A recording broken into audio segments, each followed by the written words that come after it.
Here we go.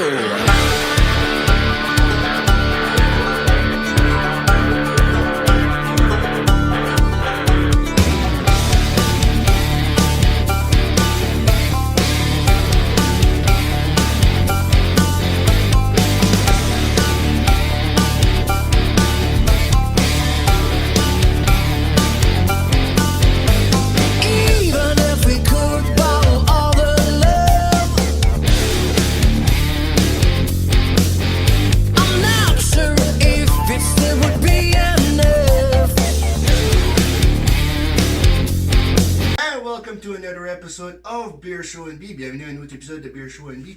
À soir, mais aujourd'hui, quelque chose de même.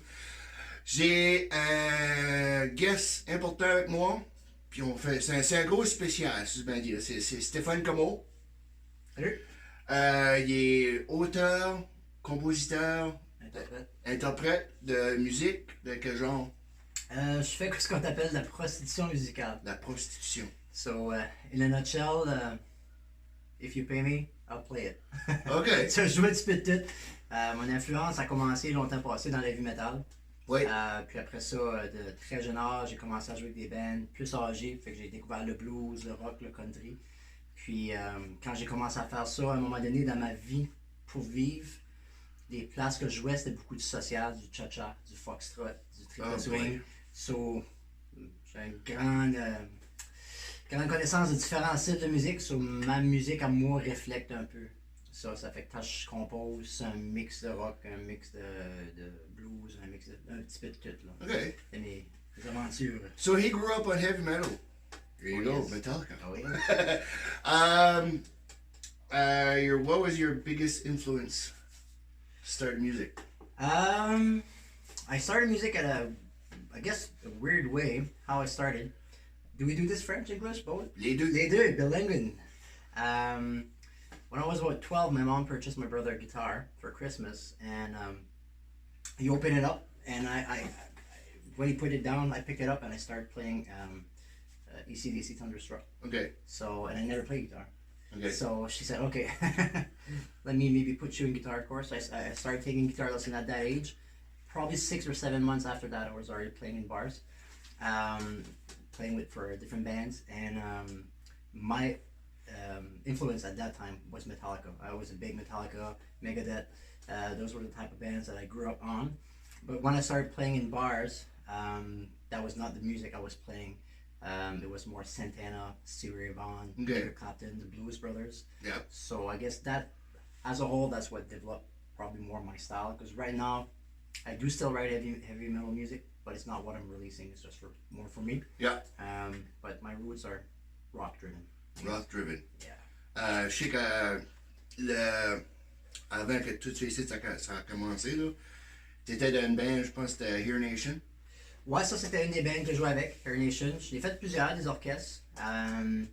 J'ai fait ça pour longtemps pour vivre. Je dirais 300 shows par année. Puis les dernières 5-6 ans, c'était pas mal week-end, part-time. Just on the fun, here and there. Puis Hair Nation, c'était un projet, ça faisait longtemps que j'avais dans ma tête que... Dans ma tête, moi encore, la meilleure musique, c'est 80s music. Ouais. Si t'es un guitar player, les solos... 80s music is the best, yes. Yeah, guitar solo, les riffs, everything. Ouais. So, les chanteurs, ben, c'était tout. Les grandes voix. So, j'avais comme idée de faire une band, justement, Hair Nation, où c'était juste des hits from the 80s. Puis on avait commencé à faire ça, puis on a fait quelques shows, puis après ça, le Corona happened. Yeah, no, not the beer. So yeah. Comme je dis, à soir, c'est un épisode spécial avec Stéphane Comeau. Puis, aussi, la nouvelle bière de Brasseur de la Côte, la Cale Sèche. Which in English, Cale Sèche is dry dock. Okay. And on Instagram, I had put a little song with the on the story, Cale Sèche. But this one is a collaboration between Moonshine Creek Distillery from Hampton, Okay. where the longest bridge is. Yep. Longest bridge, covered bridge in the world. Acadie-Bourg, Brasseur de la Côte, and the bottles come from Distillery Fiche de Bois. Okay. So it's like for the beer, it's a 3 brewery collaboration plus bottled at Distillery Fiche de Bois. So I got it. I got it, so I said, you know what, I'll keep it for today. Oh, the heating board. It's There you go. it comes from a golden Canada Gold. I think it's a whiskey or rum OK. barrel age. So, on blew your glass first. C'est tous tes verres de brasser de la côte qu'on a aujourd'hui. Toi, tu joues-tu tout? C'est que je joue tous les styles de musique? Moi, Yes. ça veut dire comme guitare, bass. Ouais, quand je record ma musique à moi, je fais tous les instruments, guitare, bass, drum, banjo. Des fois, je vais outsourcer, je vais engager d'autres monde. Souvent, quand j'engage quelqu'un d'autre, ça serait le drum. Okay. J'ai mes limites au drum, ça fait que souvent, quand je veux quelque chose de plus de complexe, je vais engager quelqu'un. Je vais souvent engager Danny Bourgeois de Moncton. Il Okay. joue avec Who's List, là, il joue avec tout le monde. Et puis, j'ai un site que j'use souvent, ça s'appelle Fiverr. Fiverr, ouais. C'est comme ça que. So, moi, je suis artiste là-dedans, fait qu'il y a beaucoup de monde à travers le monde qui m'engage pour vocal ou guitare. Mais je outsource souvent aussi beaucoup de monde là-dedans. Comme la dernière chanson que je viens de lancer, Welcome to My World, j'ai engagé une femme de l'Argentine pour Okay. chanter, puis un monsieur de la Jamaïque pour faire du rap dessus. So, Nice. yeah. Nice. So là, on va prendre une photo, puis on revient. Bon, là, on est back. Là, on va goûter ça. Yes. On va dire, ouais, c'est Shane ou. Ça sent bon. Hein? Ça sent bon. Ben, c'est fait un baril de Shane, Oak Barrel. Elle a c'est bon. Vraiment bon. Je pense que ça c'est plus comme du whisky. Je suis pas un gros connaisseur de bière. C'est probablement la première fois que je bois une bière à cette heure-ci de la journée. Je vais vous donner comme une idée. Quand je chante, je vais souvent prendre une bière. Puis la bière que je commence à boire à 10h est souvent la même bière que j'ai encore à minuit. Ben, Elle est plus chaude. mais ça sonne, mais ça sent comme un whisky. Ouais. C'est vraiment bonne, ça descend bien. C'est une saison belge, c'est une 6.2. C'est light. Oui. De, Je pourrais boire ça de nouveau. carbonisation est vraiment bonne. Il y en a, mais c'est pas C'est pas too much parce que moi, C'est- souvent, c'est pour ça que je bois pas de la bière. C'est justement à cause du carbonation. trop. Ouais. Puis c'est juste comme le goût est bon. C'est light. Il n'y a pas trop de carbonisation. C'est pas un petit peu trop facile. Je sais, je goûte le goût aussi de un peu de chêne. Ben, je mange pas du chêne. Hein. Je mange pas du chêne, mais ça me donne les résidus de ça, je dirais. Ça, vous pouvez aller acheter ça chez une Reverberation à quelque part. Il y a des guitares. Alors, vous pouvez aller acheter ça à Brasseux de la Côte, à Tracadie. Je pense que Jason a dit aussi, tu peux le pogner à Cabocé, à Moncton. Peut-être ça va être à Distillery Fish de War. Bouteille 15 pièces. 15 pièces. Ça vaut-tu 15 pièces? Bon, oui. Ça descend bien. Oui. Holy shit. Non, Ça, ça, je dis, c'est rare que je bois une bière l'après-midi. Puis souvent, c'est comme je mentionnais tantôt, quand on parle, je trouve qu'une bière, ça me gonfle. Mais c'est Ça souvent gonfle. À cause de... Mais ça descend. Ça goûte pas le jus, mais ça descend comme du jus. ouais. Mhm. Vraiment doux. Like we're saying, it's a good beer. It goes down good. It has like a whiskey taste, the whiskey smell. It comes from what they did. They Moonshine Creek Distiller made some. I think it was Canadian Gold, something like that. Whiskey, I think. And what they did, they sent the barrels to Brasseur de la Côte, and they aged this beer in those barrels. So what they're gonna do, they sent back the barrels back to Moonshine Creek Distillery, OK. and they're gonna make something else with it, OK. and it's gonna go back and Back and forth. forth. So that's gonna be interesting. What else they're gonna do with it? Mais chez la Cadibou, je pense, c'est une bière Bracelet de la côte, je les ai toutes essayées. Distillerie Fils de Roi, je les ai toutes essayées aussi. Il y a une, je peux m'en suite à aussi, c'est une Barley Wine. Ok. C'est 11,9. Ok, ah ouais. C'est faux. Mais t'as les autres aussi, les deux, je pense qu'ils vont ensemble. T'as Evangeline, puis t'as l'autre, la Gabrielle. Ok. Il y en a une qui est genre de vieille épinette, l'autre est plus un autre. Fils de roi qui fait les deux? Ouais. Tu mets les deux ensemble, c'est bon. Mais elle ici, ça descend bien, ça goûte bon. Je pense que j'ai plus dans les bières artisanales que. C'est comme une Bud ou une Coors ou. Parce que toutes les fois que j'en sais une, je sens plus aimer ça. Malgré que j'aime moins les stouts ou plus comme. Plus épaisse. Ouais. Plus épaisse, je suis moins fan. Je sais que c'est un goût qui est. Que t'acquérais après un bout. Pareil comme. Je suis plus quelqu'un de vent. Puis quand j'ai commencé le vent, mais c'était vraiment. Il fallait que c'était quelque chose qui était. C'était doux. C'était trempe. Fallait que ça goûtait vraiment le jus, genre de. Je peux l'expliquer. Puis à cette heure, je bois ce vin-là, je peux plus. Faut vraiment que ça soit corsé. Faut que ça soit un vin sec. Ouais. Faut que tu le bois, puis la langue te gratte dans le palais. Là, tu sais, là. Puis c'est un goût que tu acquiers à un moment donné à force de l'essayer, ton corps se fait. Je dirais peut-être Beaufort Rivers, mais je sais pas s'il y a encore des bouteilles. Je sais qu'il y avait une bouteille là, on a fait deux sortes de bières. L'un, je pense que c'était fait avec le baril de cognac. Oui. Puis l'autre, c'était un baril de vin. Ok. Puis là, on l'avait goûté, moi et Tristan, puis pas pire. Ok. Mais si t'aimes le vin, le brosseux de la côte, les autres, c'est le rosé. Oui. C'est rosé, mais le classique. Ok. Puis il y a un petit peu de carbonisation, mais c'est que je goûterais un very light wine. Wine cooler. Ouais, genre de, mais c'est bon. Ouais, ça, vois-tu, ça Ça arrête pas. descend vite. C'est bon, c'est doux. C'est bon. La première fois que tu l'as, celle-là? Hein? La première fois que tu la bois, tu l'essayes? Première fois que j'essaye. Ben ouais, c'est comme. Ça vient, quand j'ai vu les bouteilles, ils sont en train d'en faire embouteiller ou distiller plus de gros. J'ai vu ça, j'ai demandé, c'est quoi ce qu'elle a dedans? Je demandé à Denis, c'est ça que c'est. J'ai dit, je vais l'essayer. Et voilà. C'est une bonne bière. Moi, je la conseille chez ces Limited Edition. C'est X-Series. Vraiment, moi, je dirais que ça serait comme une C-Series collaboration. Mais 6.2, c'est une bonne bière. Je la recommande. Toi? Moi, je vais aller la chercher, c'est sûr. C'est à Brasseux de la Côte, à Tracadie.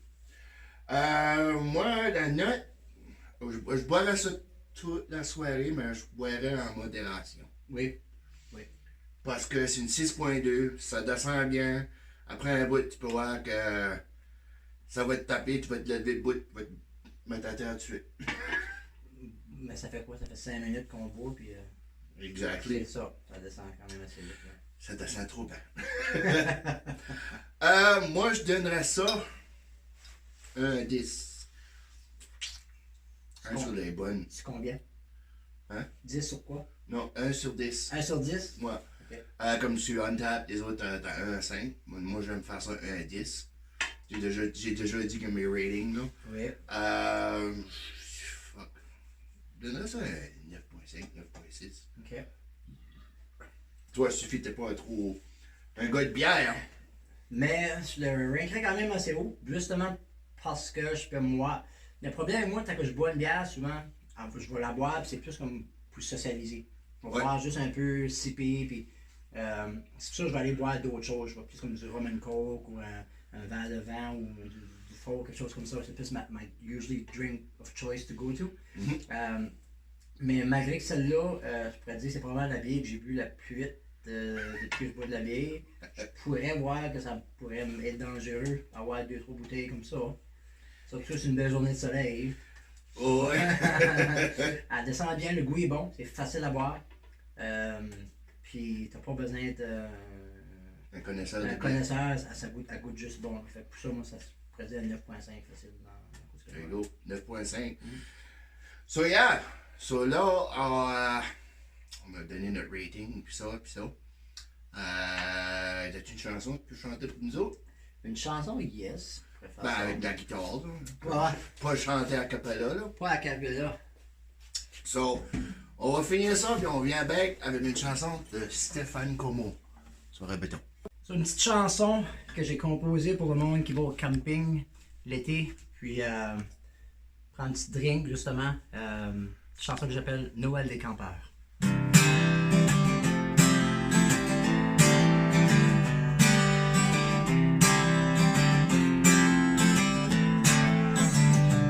Le trailer, moi sors les washers, sors les guimauves, on start un beau petit feu. Les kids sont au parc avec leur bicyclette à 31 degrés. Je pense bien que je mérite un break. Noël des campeurs, on va faire la fête. Le Père Noël trade sont les pour et frettes. Sors les guirlandes que je décolle. Quand moi je fais Noël à la fin du mois de juillet.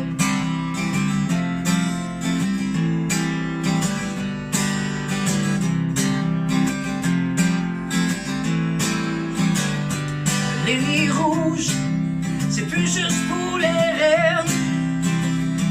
Au soleil, car j'oublie de mettre ma crème.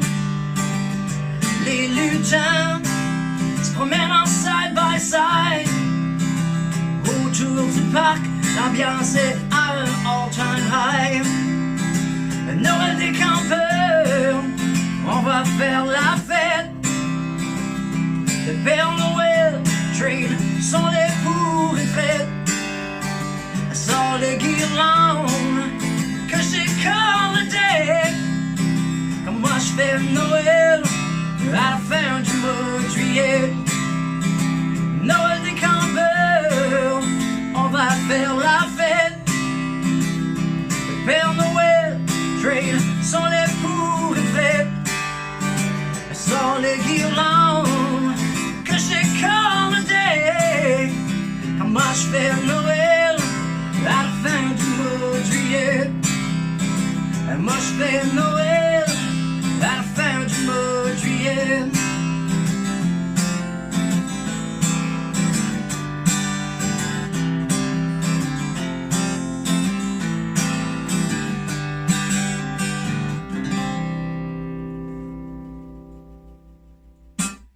Bon!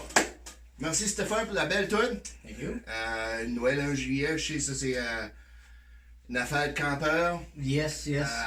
Je sais qu'il y en a qui fait ça toute l'année. Ils allons camper pis ça.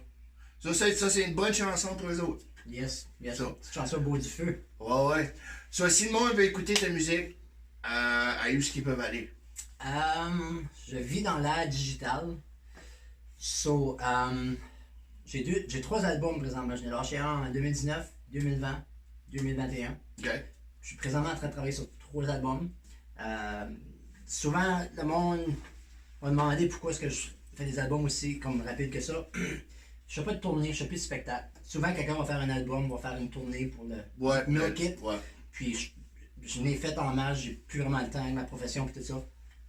Donc, je compose, je relâche.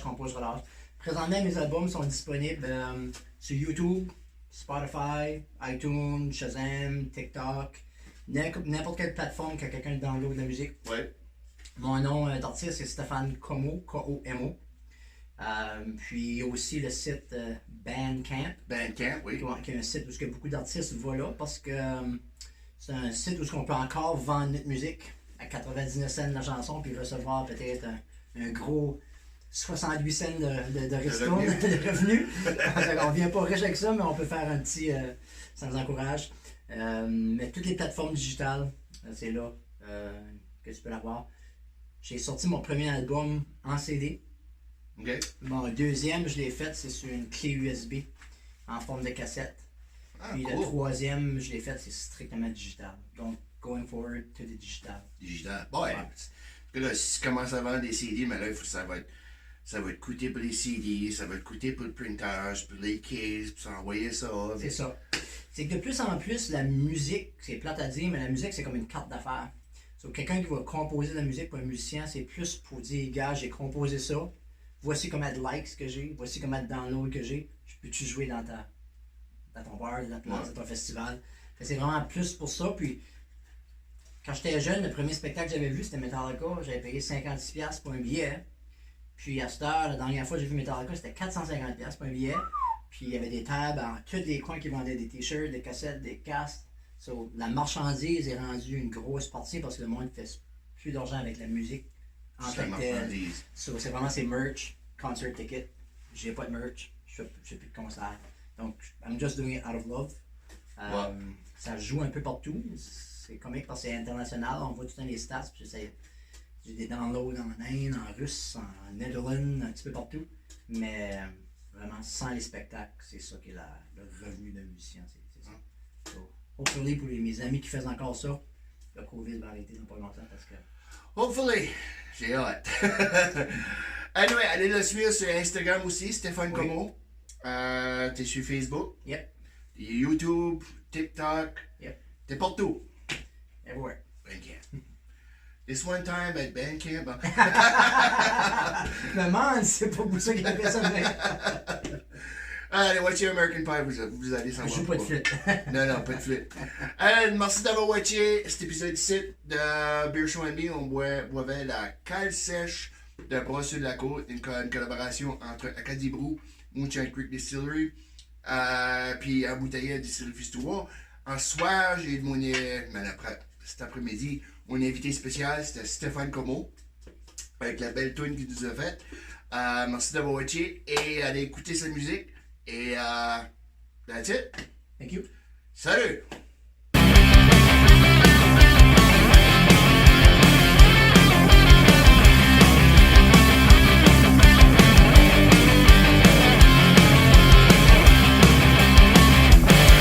It's late Saturday night and I wanna hit the town. We're gonna